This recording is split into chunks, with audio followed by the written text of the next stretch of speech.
मैं तो कहता हूं अपनी बातों के अंदर कि ये पीढ़ी अब तक की इस मूवमेंट की सबसे संपन्न पीढ़ी है। ये बौद्धिक रूप से, आर्थिक रूप से, शिक्षा के रूप में, ज्ञान के रूप में, राजनीति के रूप में अब तक की सबसे संपन्न पीढ़ी है। ये पीढ़ी ना तो बाबा साहब को मिली, ना साहब काशीराम को मिली, इसलिए हमारी ड्यूटी बन जाती है। जो अधूरा पड़ा सपना है हमारे बाबा साहब का और साहब काशीराम का, उसके लिए मैं कसम खा के निकला हूं। जब साहब काशीराम का परिनिर्वाण हुआ था, मैंने उनकी अस्थियों को हाथ में लेके कसम खाई थी कि ऐ साहब काशीराम, आपने टूटी चप्पल पहन करके, साइकिल पे चल के, मुर्दों के कपड़े पहन के अगर हमको सीएम बना के दिया है तो मैं तुम्हारी अस्थियों की कसम खा के जाता हूं, मैं भी आपके रास्ते पे चलूंगा। ना कभी शादी करूंगा, ना घर वापस जाऊंगा, ना धन इकट्ठा करूंगा। आपने अगर सीएम दिया है तो इस देश का प्रधानमंत्री ये आपकी औलाद देके जाएगी, बाबा साहब की औलाद देकर के जाएगी। हमारे अभी डॉक्टर साहब बता रहे थे, आपको सत्ता में आना होगा। जब आपसे सत्ता की बात होती है तो आपका चेहरे पे हल्कापन आ जाता है, आपको बहुत मुश्किल लगता है। मैं आपसे पूछना चाहता हूं, आज मोदी की लंगड़ी सरकार चल रही है, जितने सांसद आप जानते होंगे नीतीश कुमार के पास है, इतने सांसद जितने अखिलेश के पास है, जितने नायडू के पास है, अगर इतने सांसद आज बहुजन समाज के पास में होते, बीएसपी के पास होते, तो हम कहते कि मोदी जी, बीजेपी जी, इस देश की हजारों साल से मनसा है कि इस देश की कुर्सी पे एक बार बाबा साहब के संविधान को मानने वाला व्यक्ति इस देश की कुर्सी पे बैठेगा तो हम तुमको समर्थन देने के लिए तैयार है। तो बीजेपी को मजबूर होकर के समर्थन देना होता और बाबा साहब की और साहब काशीराम का सपना पूरा होता हुआ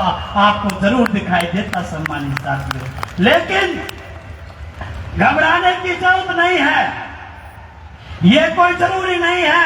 ये तो बुद्ध ने भी कहा। बहुत से मुझसे कहते हैं जयप्रकाश तो अपने आप को काशीराम की तरह पेश करता है, अपने आप में बड़ी बड़ी बात करता है। अरे बुद्ध ने भी तो कहा है, उनसे जाकर के पूछो।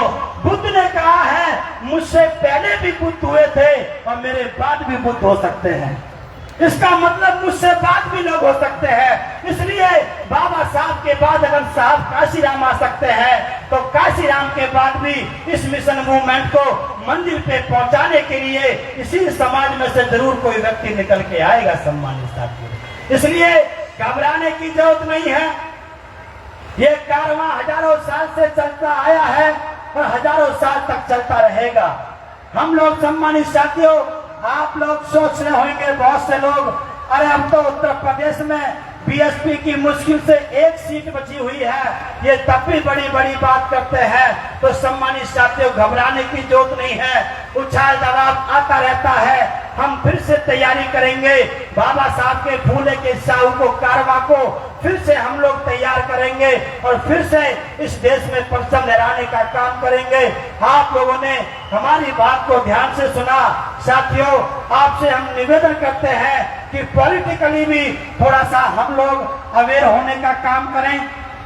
मैंने संविधान से पीएचडी करके, एलएलडी करके, मेरा पूरा नाम डॉक्टर जयप्रकाश सिंह है। मैं पढ़ लिख करके सम्मानित साथियों निकल के आया हूं। मैंने भी ये कसम खाई है कि असली सपूत औलाद वो होती है जो अपने बुजुर्गों के अधूरे पड़े काम को आगे बढ़ाने का काम करता है। तो हमारी ये ड्यूटी बनती है, जो बात, जो चीजें बाबा साहब से छूट गई उस काम को थोड़ा सा साहब काशीराम ने आगे बढ़ाने का काम किया, और जो बात साहब काशीराम से छूट गई है उसको हम आगे बढ़ाने का काम करेंगे।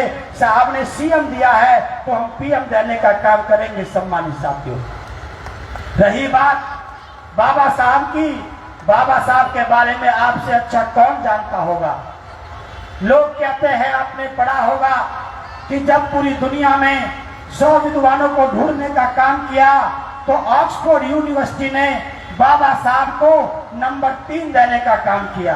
पूरी दुनिया में 100 विद्वान अगर ढूंढे गए तो ऑक्सफोर्ड यूनिवर्सिटी जो दुनिया की नंबर 1 यूनिवर्सिटी है, उसने बाबा साहब को नंबर 3 देने का काम किया।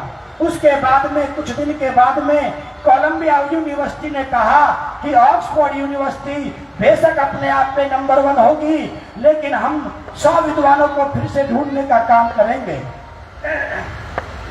जब ऑक्सफोर्ड यूनिवर्सिटी के बाद कोलंबिया यूनिवर्सिटी ने 100 विद्वानों को ढूंढने का काम किया, तो सारे विद्वान बैठे, उसमें से सम्मानित साथियों नंबर 3 से हटा करके बाबा साहब को नंबर 1 पे पहुंचाने का काम कोलंबिया यूनिवर्सिटी ने किया। उन्होंने कहा कि अगर मैंने नंबर 3 से नंबर 1 पे पहुंचाने का काम बाबा साहब को किया है, आपको इनको सूरज की उपाधि देने का काम किया है, सिंबल ऑफ नॉलेज का काम किया है, तो उसके पीछे मेरे कुछ तर्क हैं। मैं आपको वो तर्क बता करके अपनी बात को समाप्त करूंगा। उस विद्वान लोगों ने कहा, कोलंबिया यूनिवर्सिटी ने कहा कि इस दुनिया में 4-5 प्रकार से इंसान अपना जीवन जीता है। किससे? सामाजिक रूप से, आर्थिक रूप से, धार्मिक रूप से और राजनीतिक रूप से और प्राकृतिक रूप से। प्राकृतिक रूप को अगर हटा दिया जाए तो ये प्रकृति के हाथ में होता है।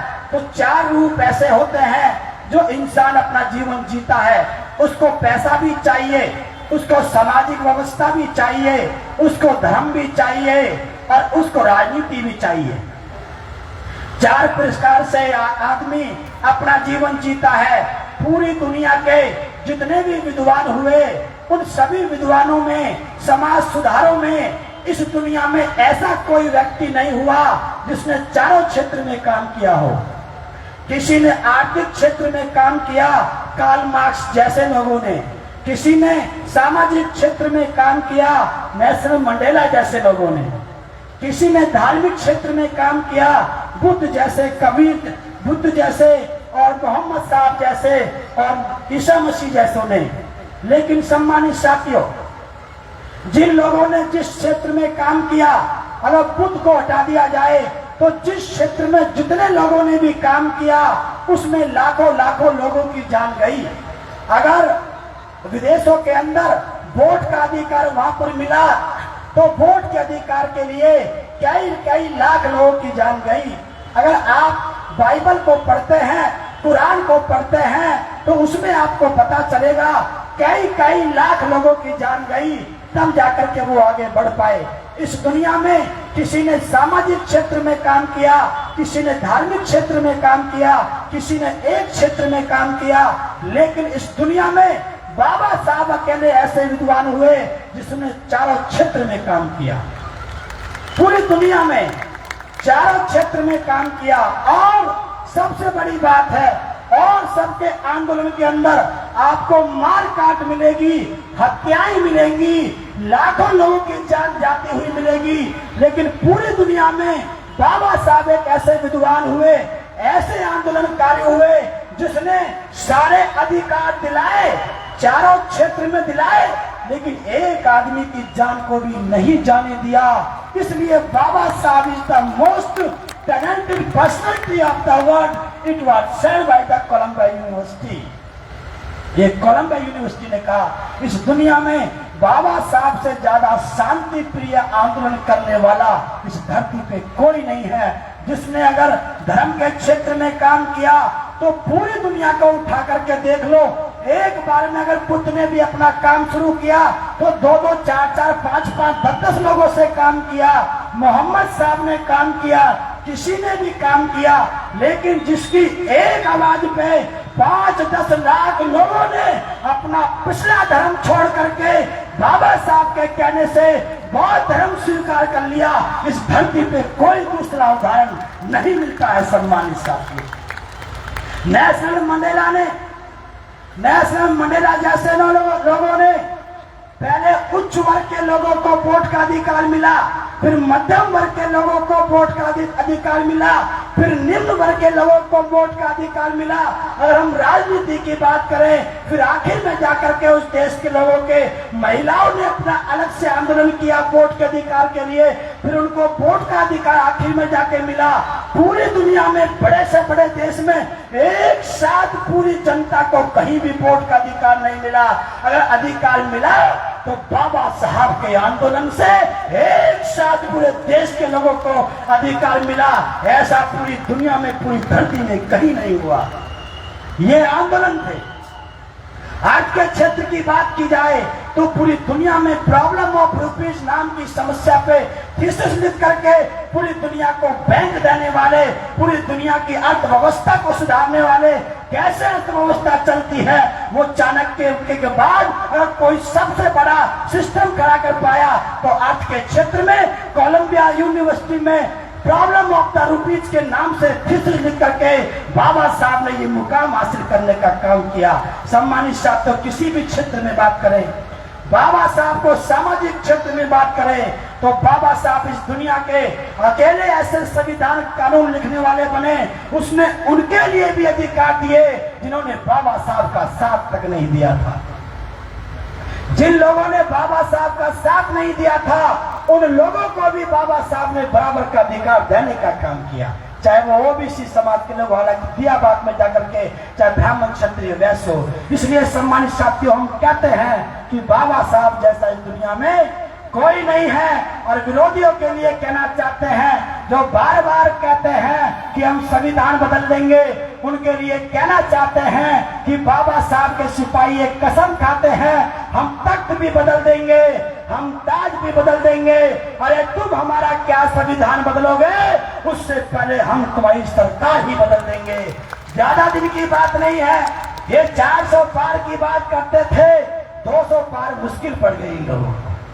इसलिए कोई दिक्कत नहीं है, मूवमेंट आगे चल रहा है, सभी समाज के लोग इससे जुड़ते जा रहे हैं और एक दिन बाबा साहब के सपने का इस देश का प्रधानमंत्री बनाएंगे। इससे पहले हम घर लौट के जाने वाले नहीं हैं। आप सभी नागपुर की धरती के सभी विद्वान साथियों का, आप सभी आयोजक साथियों का, सभी का धन्यवाद करते हुए इतना बड़ा प्रोग्राम आप लोगों ने किया है। आप सभी